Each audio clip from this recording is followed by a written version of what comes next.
साल 1999, महीना दिसंबर। एक ऐसी घटना जो भारत और भारत की सिक्योरिटी एजेंसी का सर झुका दिया था।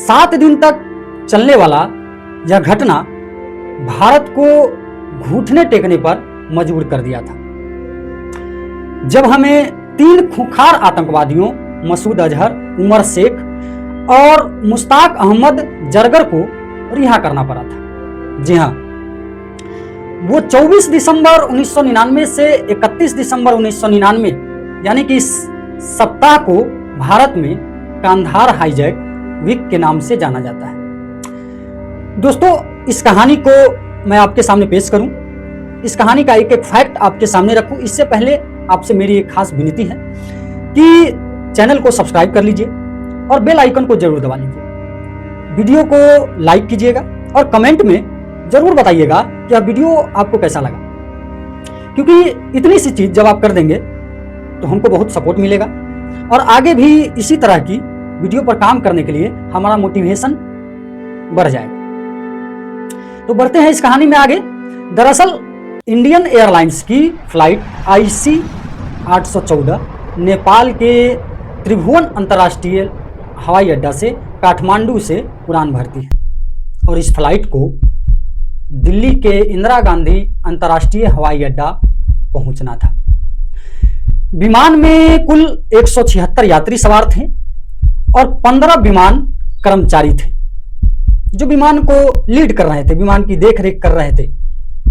यह विमान उड़ान भरी और जैसे ही नेपाली हवाई क्षेत्र को पार किया और भारतीय हवाई क्षेत्र में प्रवेश किया, ठीक उसी समय इस विमान को 5 आतंकवादियों ने हाईजैक कर लिया, यानी कि साफ तौर पर कहें तो बंधक बना लिया।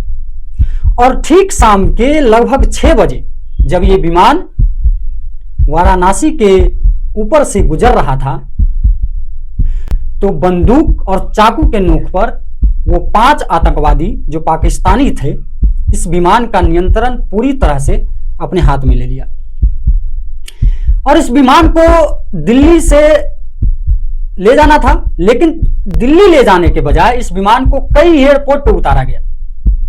उस समय इस विमान को कैप्टन देवी शरण उड़ा रहे थे। उन्होंने अपना दिमाग लगाया, थोड़ा सा उन्होंने प्रयास किया और उन्होंने कहा कि विमान की ईंधन खत्म हो चुकी है और इस विमान को सबसे पहले ईंधन भरवाने के लिए अमृतसर एयरपोर्ट पर उतारा गया। भारतीय अधिकारी को तब तक सब कुछ पता चल चुका था और भारतीय अधिकारी विमान को रोकने की योजना बना ही रहे थे कि आतंकवादियों को सब खबर लग गई। उन्होंने विमान के पायलट पर बंदूक तान दिया और जबरन उड़ान भरने के लिए मजबूर कर दिया।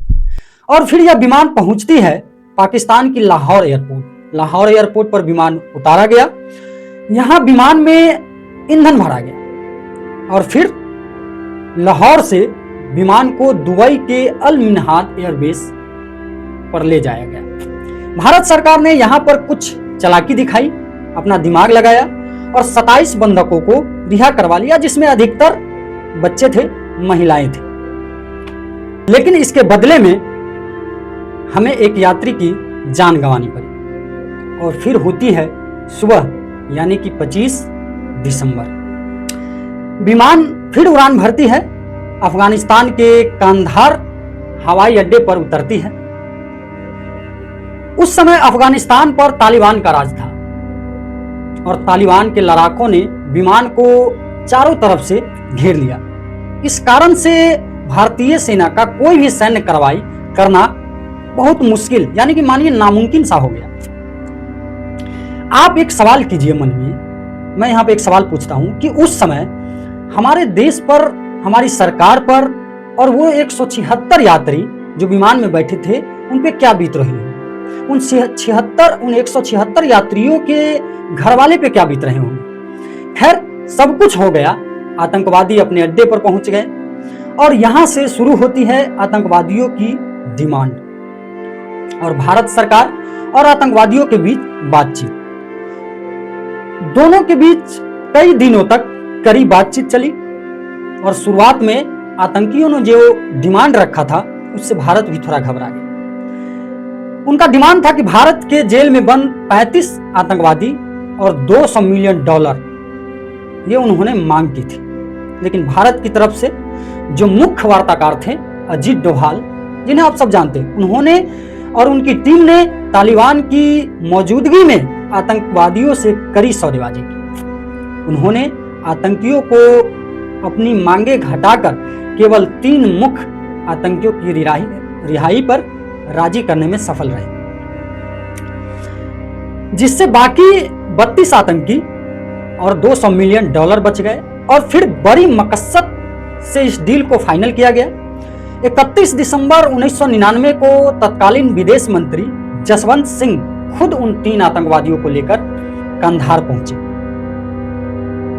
और सभी यात्रियों को सुरक्षित वापस लाया गया। लेकिन फिर क्या हुआ? रिहा किए गए तीनों आतंकवादियों को बाद में 2001 के भारतीय संसद हमले, 2002 में अमेरिकी पत्रकार डेनियल पर्ल के अपहरण और हत्या, 2008 के मुंबई हमलों, 2016 के पठानकोट हमले और 2019 के पुलवामा हमले जैसी अन्य आतंकवादी घटनाओं में शामिल पाया गया। 1999 के बाद लगभग 22 सालों बाद, 22 साल की प्रतीक्षा के बाद मार्च 2022 में उन आतंकवादियों में से एक जहूर मिस्त्री, जो कराची में अज्ञात बंदूकधारियों के द्वारा मारा गया, वही जहूर मिस्त्री जिसे आपने धुरंधर में देखा होगा। लेकिन वो 3 आतंकवादी मसूद अजहर, अहमद उमर शेख और मुश्ताक अहमद जरगर अभी भी जिंदा खुलेआम घूम रहा है। हालांकि ऑपरेशन सिंदूर के दौरान ये पुष्टि की गई थी भारतीय सरकार के द्वारा और पाकिस्तान के सरकार के द्वारा भी और आतंकवादियों के द्वारा भी कि मसूद अजहर के परिवार के 10 सदस्य और 4 करीबी मारे जा गए, जिसमें अब्दुल रऊफ असगर भी शामिल था। लेकिन मुख्य आतंकी मसूद अजहर अभी भी पाकिस्तान में जिंदा छिपा हुआ है। हमें पूरे भारतीयों को ये इंतजार है कि आतंकवादी कब मारा जाएगा, कब ये उसी तरह अज्ञात बंदूकधारियों के द्वारा ठोका जाएगा। फिलहाल वो पाकिस्तान में छिप के बैठा हुआ है। जब से ऑपरेशन सिंदूर हुआ है तब से थोड़ा सा वो सहमा हुआ है, छिप के बैठा हुआ है। बहुत बहुत धन्यवाद।